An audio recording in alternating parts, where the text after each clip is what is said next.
I was gonna rip his heart out. I'm the best ever. I'm the most brutal and vicious and most ruthless champion there's ever been. There's no one can stop me. Lynx is a conqueror. No, I'm Alexander. He's no Alexander. I'm the best ever. There's never been anybody as ruthless. I'm Sonny Liston. I'm Jack Dempsey. There's no one like me. I'm from Nairclaw. There's no one that can match me. My style is impetuous. My defense is impregnable. And I'm just ferocious. I want your heart. I want to eat it. Mike Tyson needs no introduction. He is known for one thing and one thing only: destroying anyone who dare stands in front of him. He was as ferocious as he was powerful, and as powerful as he was feared. Many a casual boxing fan believed that Mike Tyson was simply a brawler with an immense amount of power. However, they failed to see the perfection in his incredible technique. Standing 5'11" and weighing only 218 pounds at his prime, Mike Tyson was much smaller than his natural heavyweight counterparts. But once he got in the ring, well, we all know what Mike Tyson did once he got in the ring. Today, we will be analyzing the elements of Mike Tyson's technique that allowed him to punch with such devastating power, which led his opponents to spend more time on the canvas than they did on their feet. As with any great fighter, Mike Tyson's power started from the ground up, beginning with his stance. When at range, Mike Tyson would fight with a relatively orthodox stance, with his right foot in the rear and his left foot in front. However, he was very adept at closing the distance, and once at his optimal range, he would bring his right rear foot in line with his front lead foot so that they would be in a squared position. It was from this stance that the rest of his style was built upon. This squared position provided a wide and stable base for Mike Tyson to transfer his weight from one side of his body to the other. This was especially useful when it came to slipping and weaving under punches, which is the first element of Mike Tyson's style that allowed him to punch with an incredible amount of power. When Mike Tyson rolled or weaved under a punch, he was doing three things. First, he was buying himself more time by putting his opponent out of position. They would have to readjust in order to hit Tyson with another shot, which gave Iron Mike enough time to load up on his punches. Second, he would transfer his weight over one of his legs, which would allow him to spring off the ground and increase the amount of power he could throw. And third, he would create a new angle and expose an area on his opponent upon which he could strike. Perhaps the most devastating part about this was that he would strike his opponent with the punch they did not see coming. Ask any boxer. They will tell you the punch that you don't see coming is the punch that will send you crashing to the floor.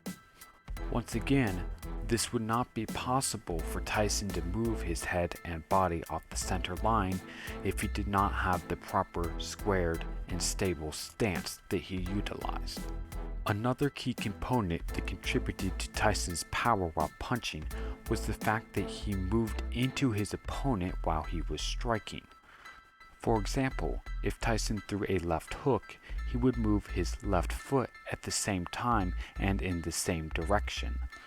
Conversely, if he threw a right hand, his rear right foot would move at the same time and in the same direction as well.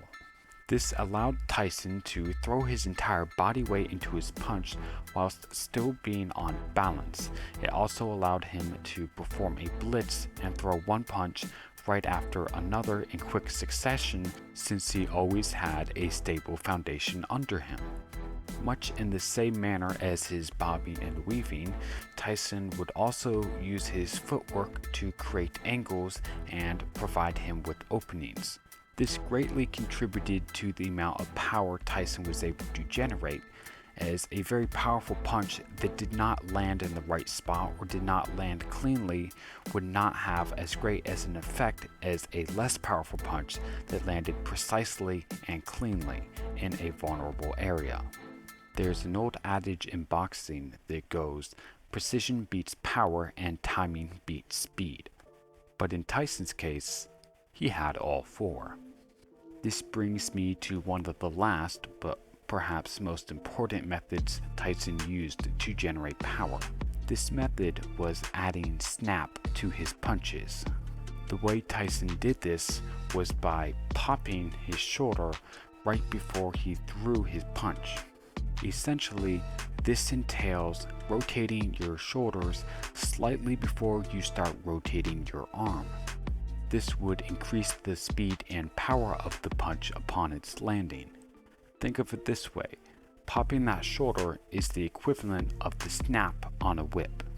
You can hit someone with a whip, but without adding the snap, you aren't going to do much damage.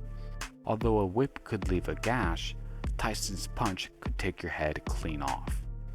This subtle technique is much more complex than what I have described here, and as such, I will create a video in the future detailing just how to perform it for yourself.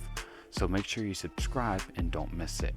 For the purposes of this video, however, I will leave it at that. Finally, it is important to note that many of Tyson's knockouts came by a barrage of punches instead of a singular powerful punch.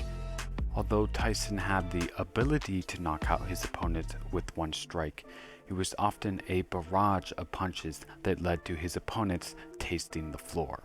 To summarize, Mike Tyson's power stemmed first from his stance, which provided him with the stability and balance to slip and roll under his opponent's punches, which in turn created openings that Tyson could strike. Tyson would also move his feet forward with his punches and shift, which allowed him to throw his body weight into strikes while still maintaining proper balance. Finally, he would pop his shoulder to achieve a whipping sensation on his punches. Individually, these are all very useful techniques, but when put together, they become much greater than the sum of their parts. Mike Tyson's style is multifaceted with many different layers and techniques.